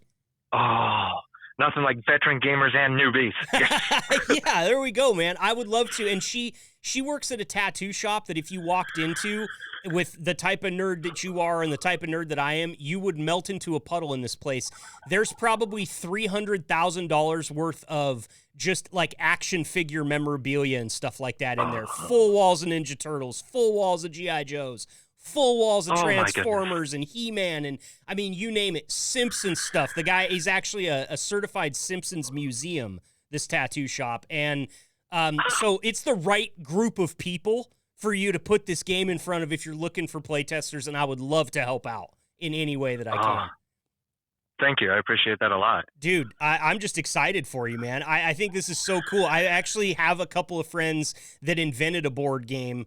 It was called Dirty Diction, and I used to host their live. We would play it at bars to try to get people to actually get their hands on it and play it. And we would do these nights where we'd give away a bunch of prizes, play the game live with audience members. And it was so cool to see these two dudes that were drinking beer in a basement, and they had an idea for a fun party game. And like 5 years later, the thing is in boxes, and they're shipping it all around the world. It's a very cool undertaking that you're pursuing here, Michael. And I just can't wait to see the end result, man. People's hobbies interest me so much, and this one is way up there. Yeah. Like one of the things that's really different with our story, or at least how we're going to present it, is the original the first player's guide. We have an outline for it, and it starts with God being arrested and interrogated. That's awesome, man. I'd say it's a great jumping off point for a fun game right there. What the hell are we going to do now? Roll the dice, buddy. We'll see. Yeah. I love it, man. Well, that's really cool, Michael. And definitely keep in touch with me. You got my number, man. I'll help out any way that I can. Well, thank you. What else are we looking at New Year's resolution-wise? That one's the fun one. There's another one that you told me about when we were talking the last couple of days that's, I would say, maybe a little bit of a bigger and tougher to achieve goal. But what is it? Well, they can be related. That's very true. If I get this off the ground and get money coming in from it, it'll make one a little easier. Yeah.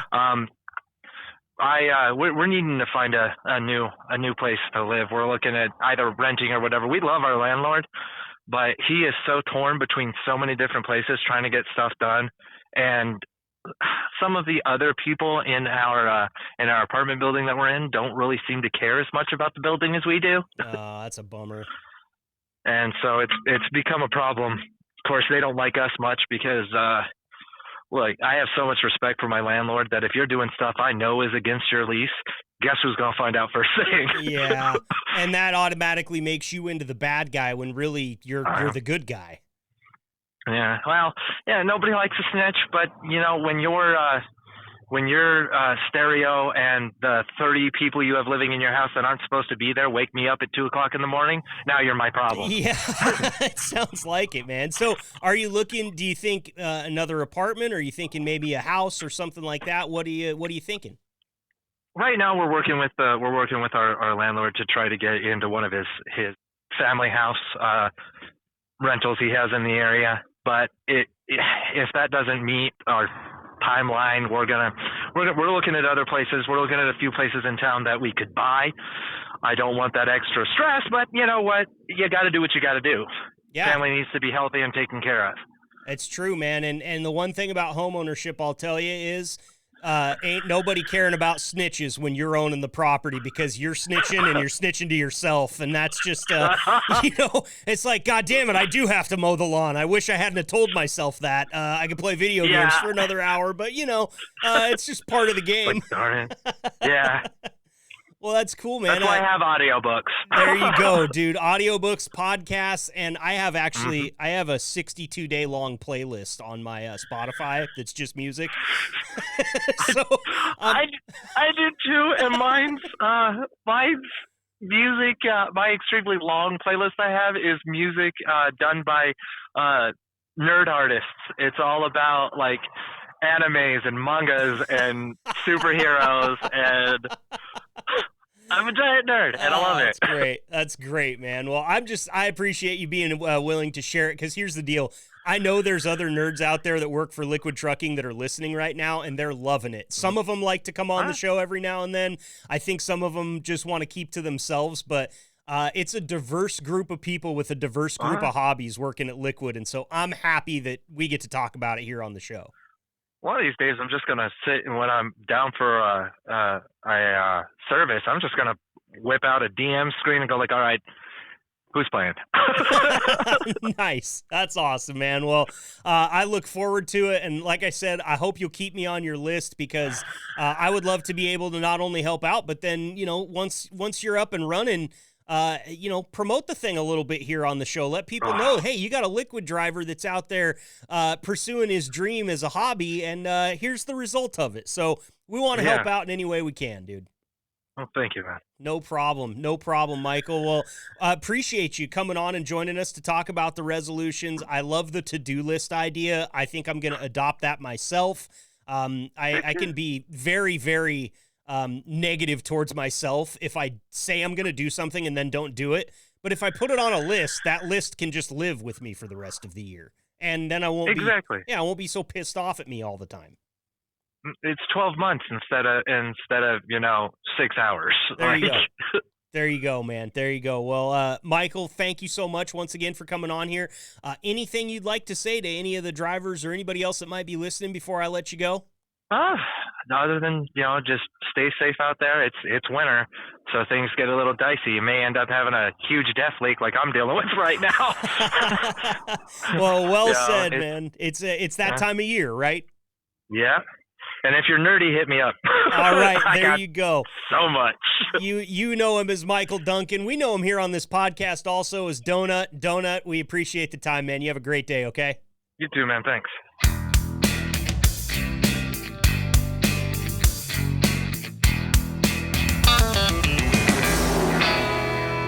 All right, we got another driver on here to talk New Year's resolutions, and this guy's joined us a bunch. Might as well consider him an honorary co-host at this point in time. Please welcome back to the program, Liquid driver Mike Stanfield. Mike, how's it going out there, bud? What's up, man? Just cruising and bruising, dude. Okay, where are we at today? I'm in Verona, Missouri, getting loaded and heading home for the weekend.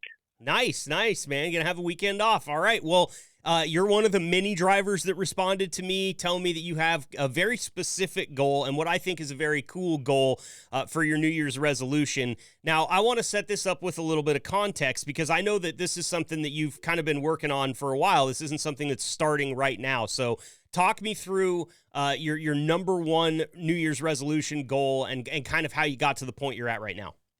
Yeah.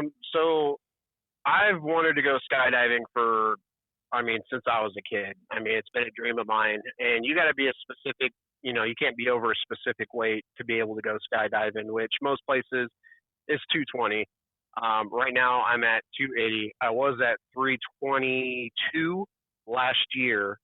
So I've been working on it, but I got to lose another 60 pounds to be able to go skydiving. Now, whether that happens this year, it may not. I know 60 pounds is a lot to lose in 1 year, but doesn't mean I'm not going to try. Dude, and you're already down 40. I mean, congratulations on that alone. Like that's a big step in the right direction. Thanks. Yeah. It's hasn't been easy, especially being out here on the road. But you just got to put your mind to it. When you put your mind to it, you can get it done. My sister's gone skydiving. I haven't yet, but it is something that I definitely want to do. And I actually, it's funny that you say that because I have a friend who was a hot shot for a long time, and he's a big dude. He's just a big human. I think he runs about 6'4". And, he's obviously fire season is a pretty specific season during the year. So he lets it go. And then always, 4 or 5 months before fire season starting back up again, he's got that 220 number in his head and he's got to get back down to it or he doesn't work. And it's really it's cool to see him, dial that in every single year. And I'm willing to bet that once you get down to that, it's going to be one of those things where you're just going to be happy there, man. And I kind of want to talk to you a little bit about how you're going about it because the reason I bring this up, I've already talked to one driver at this point, Drew Hearn, who's working on his weight loss, and he's a lot like you. He already started and he's already down a significant amount and he's got a goal in mind, where he wants to get back down to fighting weight. And I think it's really cool, but I want you to share some of the techniques you've learned because I know there's way more than just you two out there that are thinking about losing weight. That's this time of year for like 80% of Americans because we just indulged for 3 months straight.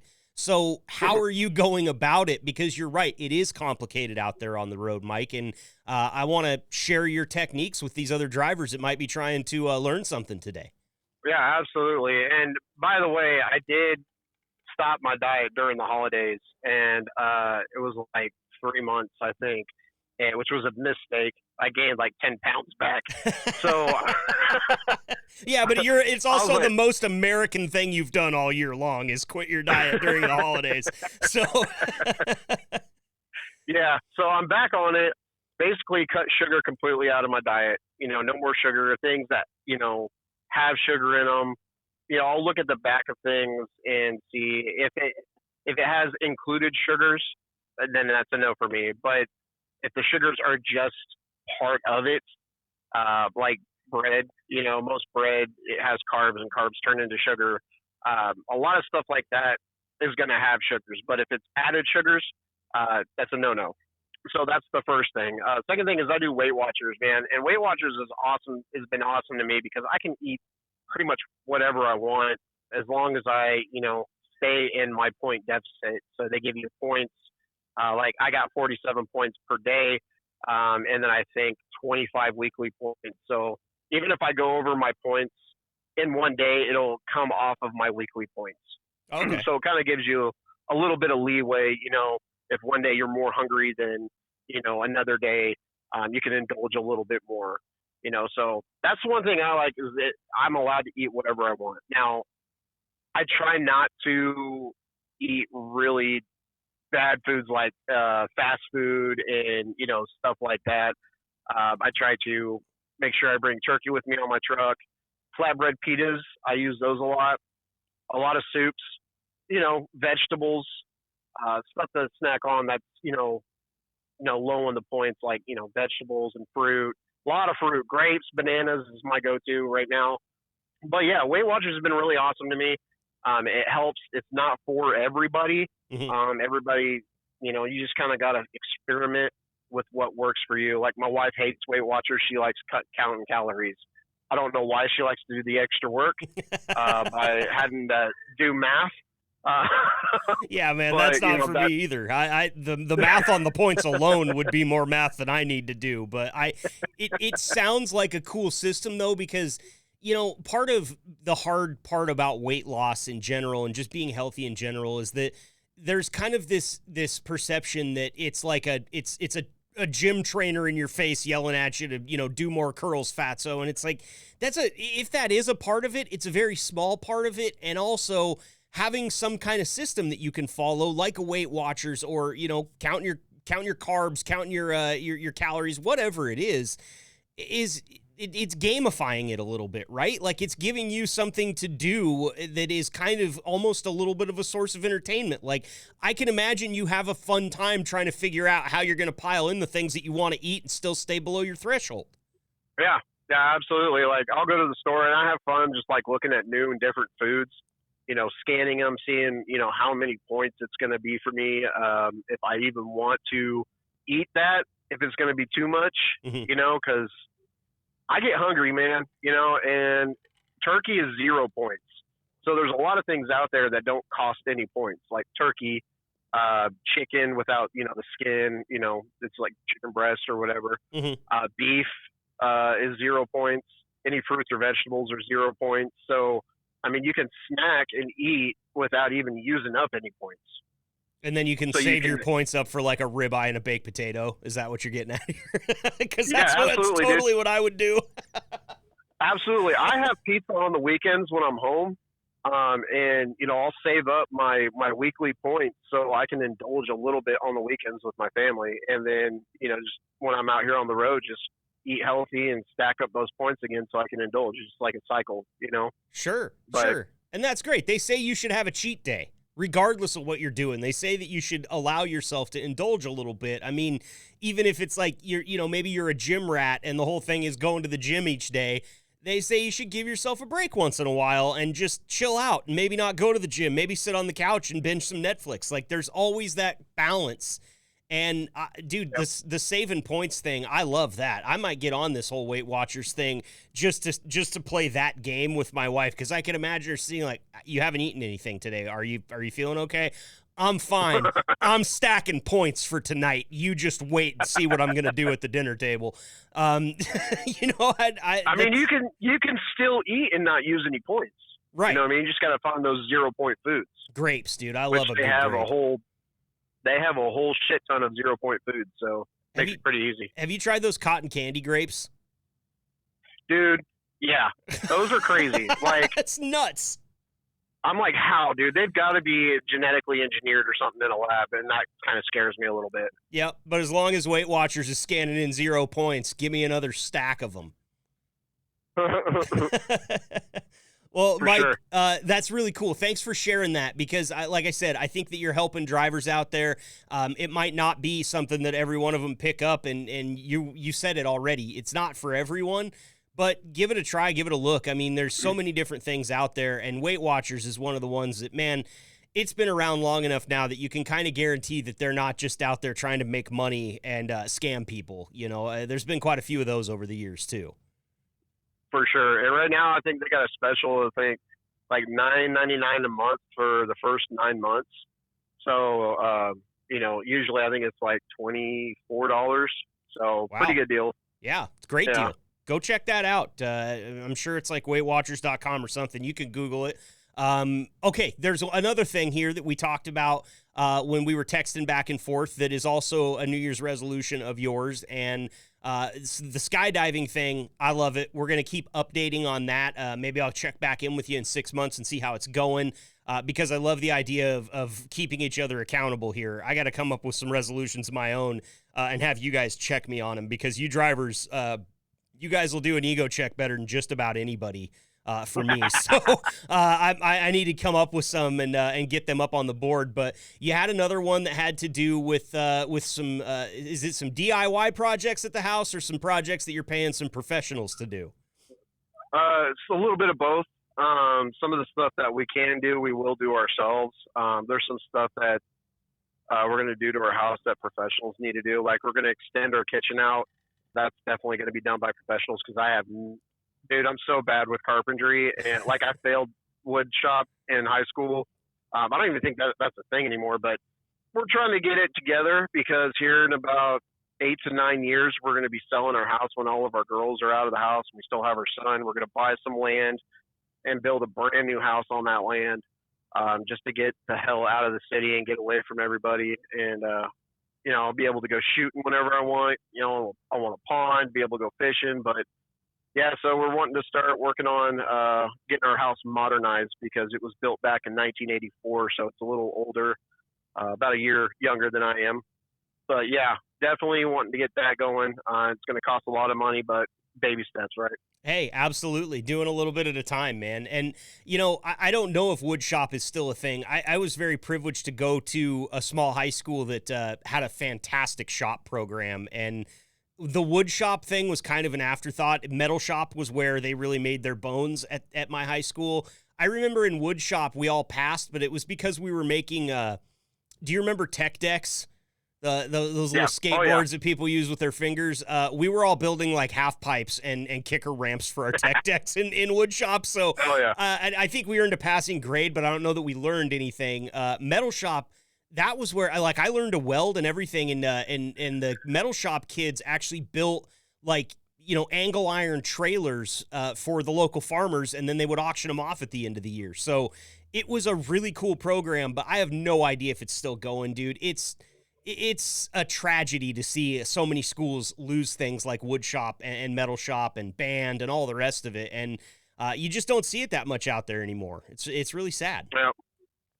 Yep, for sure. The most carpentry work I ever really did, I helped my dad build a shop, and I helped my dad build an addition on our house. And by help, I mean, I got the nails, I took the garbage out, I did, but I will tell you my most memorable carpentry project with my dad. I was washing our Suburban, our family Suburban, as one of my chores one day, and my dad was a stickler on it. I had to get up the step ladder, I had to get the roof, and I was drying it off, and I was drying the roof off, and the sun started to creep over the house, and I didn't want the sun to get any water spots because I knew I was gonna have to wash the damn thing again.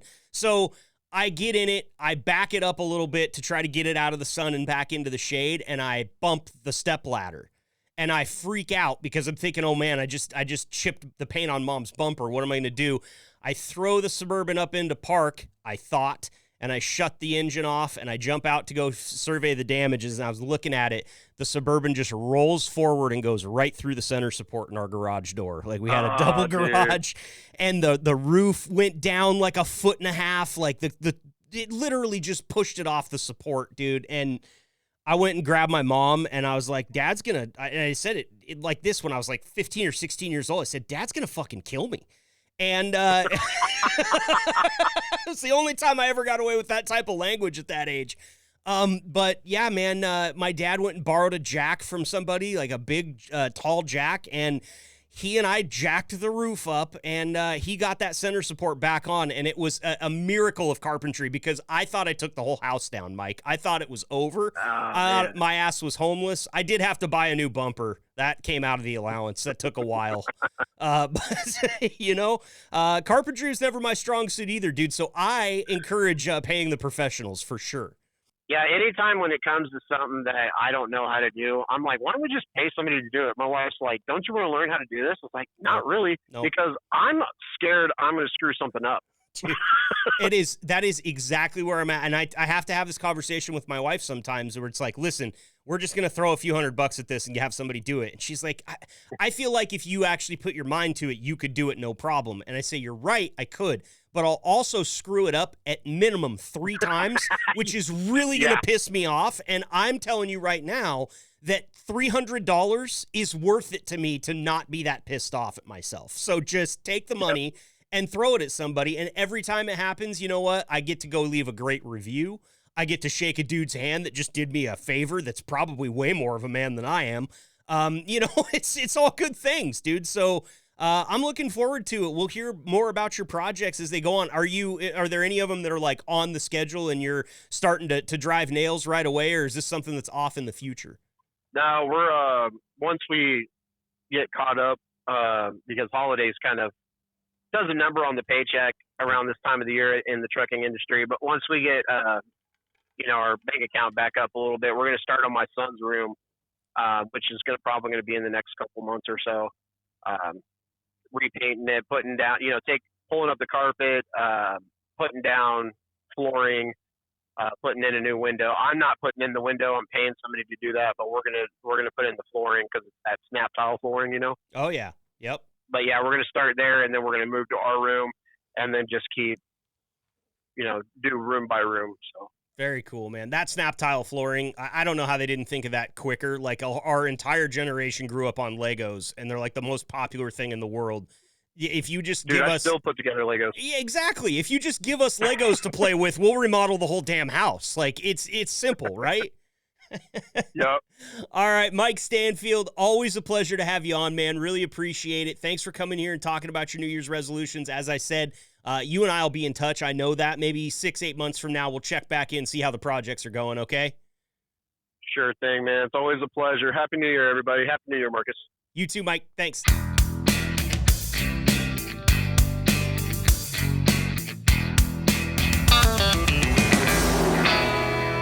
All right, time to wrap this episode up with some more New Year's resolutions from you drivers out there. As I said, it was a great response. I really appreciate you guys sending in your responses. If I missed any, go ahead and email them to me, podcast@liquidtrucking.com, or you can text them to me if you've got my number. And I feel like we can probably just keep throwing these things on for the next couple of weeks or so. So if I hear from you guys, I'll definitely get them in, okay? And I did tell you, I've got a bunch more to read here. Well, not a bunch, but some. And they're really cool, man. A lot of these are similar. And listen, a lot of them are going to remind you of a lot of New Year's resolutions people are going after at the beginning of the year. I think it's really good. A lot of them have to do with being healthier, better people, whatever the case may be. But I'm just going to go ahead and list some of these off. Scott Banks, now these are all liquid drivers, by the way. Scott Banks sent me a message, and he said that he wants to lose 100 pounds, which is a hell of a hill to climb, but he also told me he's already down 26. So what I'm hearing here is a little bit of a pattern. We talked to Drew about it. We talked to Mike about it. We talked to Chris about it. It's a pattern that is, you guys are calling this a New Year's resolution because you've already started and you're already well down the road, and I think that's awesome. That's the type of commitment we love to see on this podcast. Justin Scott sent me a message, and he said he wants to give back to his local community and help those less fortunate. Now, this is cool because we are planning an episode about liquid drivers giving back and talking about some of the charitable work and volunteering that you guys do, because we know there's a lot of it within the liquid driver community. So I'm going to have Justin on here sometime in the very near future, as well as a bunch of other drivers, if I get my way, to talk about some of this stuff. And I'm excited because for Justin, he's setting it as a goal. He's saying, I'm going to get into this year. I'm going to do more for my community. And listen, I can't wait to talk to him about that and hear what he's actually got planned. So we'll get to that here coming up in a future episode very soon. Jeffrey Volkman sent me one, and I think this was a little bit tongue-in-cheek, but he said he's going to get fat. And you know what? For every single guy heading north, there's somebody going south, man, or everybody headed east, there's somebody going west. I get it. And, you owe it to yourself. You owe it to yourself to do whatever the hell you want to do. And if Get Fat's there, well, more power to you, Jeffrey. Appreciate the response. Jacinto Perez sent me a message, and he said, I'm going to work on and do more work. And, hey, man, I get that too. Nose to the grindstone attitude. I love it. And sure that the management at Liquid Trucking's happy to hear that that's the work ethic you're coming in with every day. Finally, we got Pike Osborne. He said he is going to quit smoking cigarettes.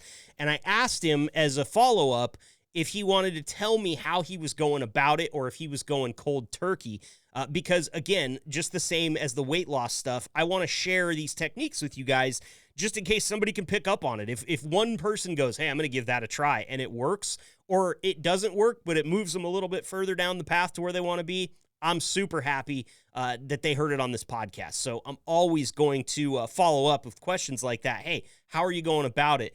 And what Pike told me is he's actually not going cold turkey. He's using some nicotine gum, which can be really, really helpful. I will caution, I do know a couple of people that have gotten addicted to nicotine gum. That I don't think was because they were trying to smoke and it basically pulled them away from smoke. I think these were people that were like, ooh, there's nicotine gum, and they started chewing it and then they got addicted. So that's obviously a different path. The other thing that Pike told me he's going to do to help out is he's going to vape a very, very low nicotine solution.